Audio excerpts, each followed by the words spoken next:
What's up, everybody? Welcome to Play and Trade TV. We're coming to you live on the net at pnttv.com. My name is Mark, and Chris, how are you, man? How we doing, my friend? I want to ask you a question. How's your 3DS doing? It's doing good, man. I've been playing it a lot. Yeah? A real You've lot, been turning actually. it on, though? Every single day, I've been Good. playing the 3DS. So you're getting your money's worth. Oh, definitely. So far, 2 weeks in, I'm loving it, man. So Okay. All right. Let's see how we do after 3 weeks. But. yeah, we'll see you week 3. Well, coming up on the show this week, we will be previewing Metro 2033 Last Light and chatting about the original Metro 2033. And later on in the show, just in the summer lull, we're going to talk about what you've been playing. So, Chris, let's jump into Metro 2033 Last Light. You and I were blown away by this game at E3. It's coming to us by 4A Games. It's being published by THQ. Right now, the release date is sometime in 2012. So we don't know exactly when the game is going to be dropping, but... Which disappoints me, because I want to get my hands on this thing tomorrow. I know, right? Well, you've been playing the original, right? After E3, you went out and got it. I have to admit, like, I really didn't know much about the original, and I got most of my information from you as we're walking into the demo area about the original. And after watching what we watched there, as soon as I came home, it was one of the first things I did was play the original, because this demo, if it wasn't for BioShock Infinite, would have been my favorite. And I was just blown away by it, and I was surprised. And I think maybe that's part of the reason I like it so much, is because I was surprised, but I wasn't expecting not at all, man. Incredible experience and just in a demo.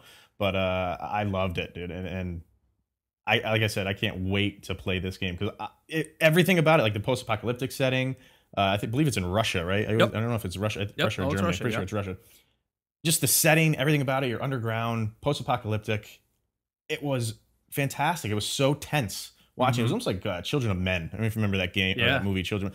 That movie, you were just on the edge of your seat, and I was on the edge of my seat watching them play this demo. It was fantastic. Yeah, I mean, I know the original, it came out for the PC and on the consoles, but I think a lot of console people missed it. If you're a PC guy, I'm sure you know this game. This game is kind of what Crysis was to the PC in terms of it set the bar for graphics.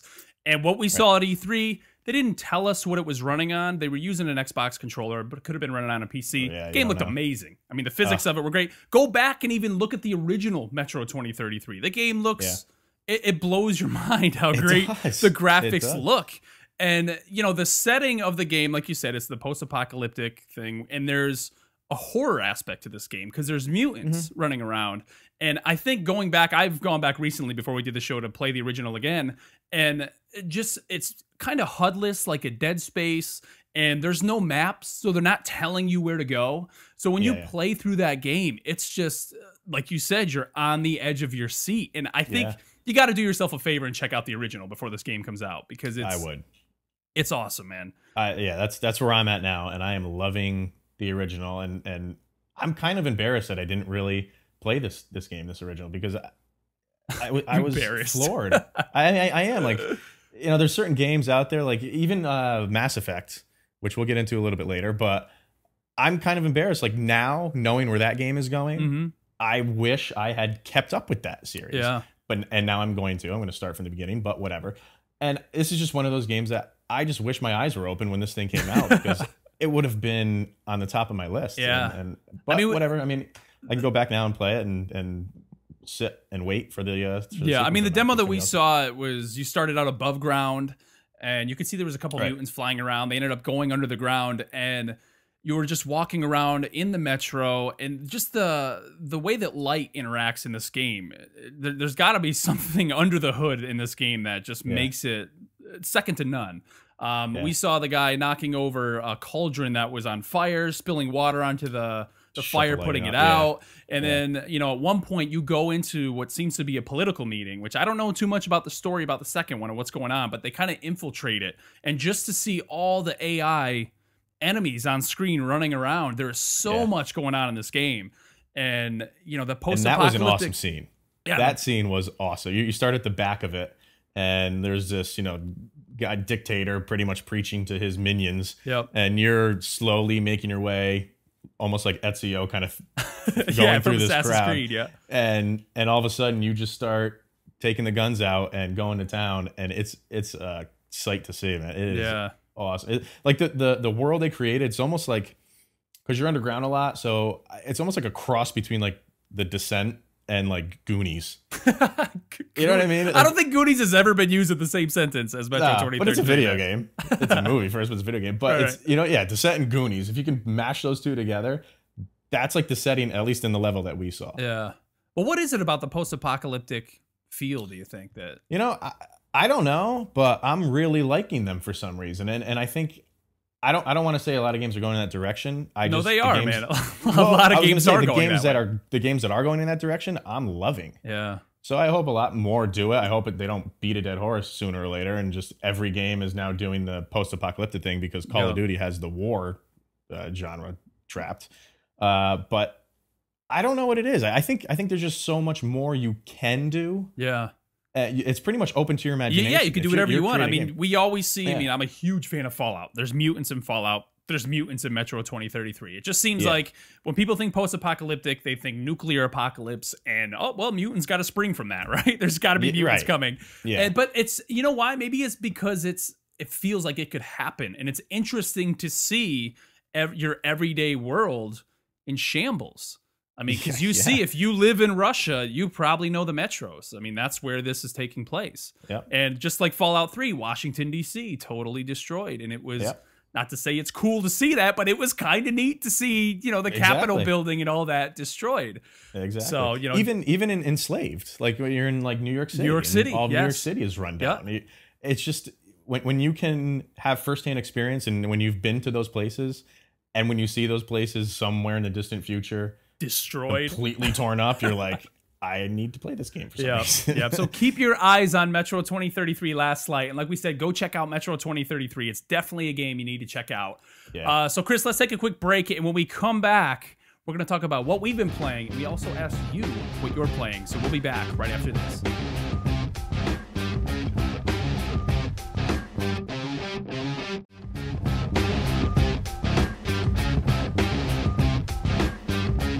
All right, so welcome back. And like we said, we're going to get to what we've been playing or what we're looking forward to playing here this summer in the summer lull. Yeah. And Chris, you mentioned earlier that you're embarrassed about not having played Metro 2033, but I don't think that's what you need to be embarrassed about. Tell everybody what you are going to be playing this summer, because I think that's what you need to be embarrassed about. Too. Well, this is going to be my summer of catching up. And the 3 series I'm catching up. One, I just obviously mentioned Mass Effect. I have gotten to the original Mass Effect a little bit, but after seeing what we saw at the E3, I really have to catch up on that. You do, man. It really looked good. Okay. It's so worth it in the end. Number 2 is Oblivion. I'm slowly making my way through Oblivion, preparing myself for Skyrim and the Uncharted series. Uncharted. Yeah. 3 fantastic series, which I have dabbled in, but not conquered. And that's my mission for the summer, is to take those 3 over. Awesome. I can't wait. Dude, those are 3 franchises that I absolutely love, and I cannot wait for you to get through those, and we can finally talk about them. Yeah, you're excited for me to play them. That's what I love about it. Like, I'm excited about Chris playing these games. It's so great. It's so great. Well, I got out this past week to a local play and trade to see what gamers in the store are playing, so check this out. All right, man, so what you been playing? Halo Reach and Mass Effect 2.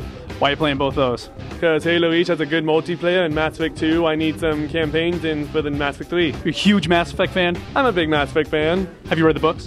They have books. They do, man. You told me earlier you're a big Halo book guy. You got to read yourself some Mass Effect books, man. They're great. I need to look at those the next time I go to the bookstore. Yeah, no doubt. All right, man, so what you been playing? I've been playing Call of Duty Black Ops. You been playing the new Annihilation pack? Yeah, the pack's pretty awesome. Anytime they come out with the new one, you know, I kind of jump right back in. Yeah, you always jump right back in? Yeah, it's a fun game. All right, man, so what you been playing? StarCraft 2, mostly. StarCraft 2, you big into multiplayer? Yes, I play on the brackets all the time. What bracket you in? Right now, I just was promoted to Silver, which is kind of medium. Right. Are you 1v1, 2v2, or what? I kind of all things, like 1v1, 3v3, I'm Diamond, but it's kind of not really legit. Right. All right, so I'm not surprised at all that somebody is playing the Annihilation map pack for Call of Duty Black Ops. Right? Nobody is. Nobody's shocked at that one. You know, I mean, the biggest selling game of all time, the expansion pack comes out. You know, doesn't matter what they come out with. People are flocking to it. Yeah. Now, I actually went a different route. You know, I mean, granted, I like Call of Duty Black Ops. I like the Call of Duty series, but I went to a different military shooter, and that's Operation Flashpoint Red River from Codemasters. which also does not surprise me. Why is that? Why is that? You're just, well, number one, you're a war guy and you like recon style games. I do, man. You do. I do. I mean, this game, you know, I don't know if anybody's ever played any of the Operation Flashpoint games, because this is the 3rd or 4th one in the series.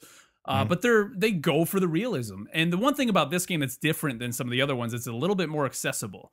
A lot of the other ones were very in-depth, even too much for me, to the point where it was tough. But this one, they really went, again, for the realism, but they made it where... Instead of a 10-minute car ride, it's a 3-minute car ride, basically. Yes.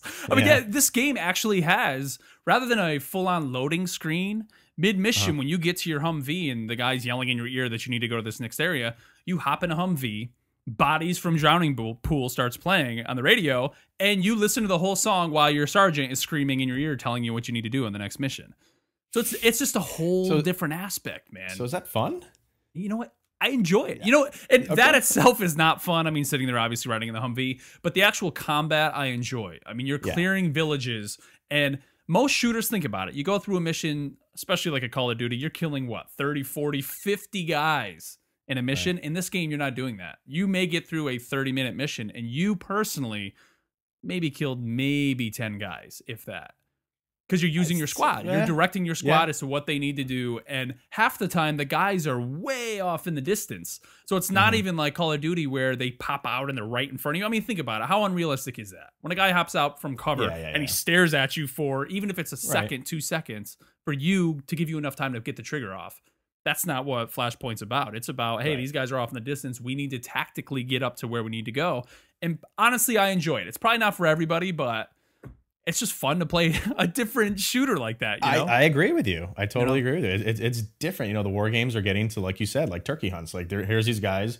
They're popping out of spots they wouldn't normally pop out of. Yeah. Go ahead and shoot them. And that's fine. It's a video game. You're supposed to have fun. But if you want to get detailed, if you want to get tactical, it seems like a pretty good change of pace. It's out there, yeah. So that's what I'm playing right now. Chris has his catalog of shame that he's going to be going through this summer. Let us know what you're playing. Send us an email to play@pnttv.com. Tell us what you're playing. And of course, you know, you can always go to our Facebook page, facebook.com/playandtradeTV. Or you can also go to send us a message through Twitter @playandtradeTV and tell us what you're playing in the summer lull right now. You know, there's kind of this release hold where everybody's just waiting for about August. August is when we're really going to start seeing the big releases come back out. But we want to take the time now, too, to let everybody know about this massive Christmas in July giveaway that Mass Luminosity, the company that actually produces this very show, is running. And we talked earlier about Metro 2033 and how that game just can push your PC. Well, if your PC is on the brink of crying when it's trying to run that game at its full specs, this is a giveaway for you, because Origin PC... We have the solution. Yes, Origin PC is putting up a super-powered, AMD-powered, Sapphire-powered PC that will clearly help you run that game at its full settings. Play and Trade is putting up 3 PS3 bundles. You'll get a system plus a copy of Infamous 2. Sapphire and AMD are putting some things up. Logitech's putting stuff up. Cooler Master, CM Storm, all these bundles. There's going to be tons of winners. Go to massluminosity.com/Christmas. Get yourself signed up for the Christmas in July giveaway. It goes all the way until August 1st. Noon Central Time, and lots of stuff to give away. You will be the envy of your street, town, county, state, everything, and of us. I will be envious of you for winning. Most importantly, us. Yeah. You will have no problem playing any games this summer with anything you win from this giveaway. So again, massluminosity.com/Christmas. Get yourself signed up, and good luck to everybody out there. Absolutely. So Chris, next week we're chatting about Uncharted 3. And are you going to get into some Uncharted this week, hopefully? Yeah, so I got to go play this right now then. You got to beat 1 and 2 this week. Yes. 1 and 2. 1 and 2. Not just 1 and 2. All right. I guess I got to get going. So yes, you do. It's going to be. And also the beta is out. The multiplayer beta is out, which I have played a little bit, but I don't want to talk about it now. We'll talk about it next week. Yeah. So with that, all right. I'll catch you next week. Yeah. Have fun.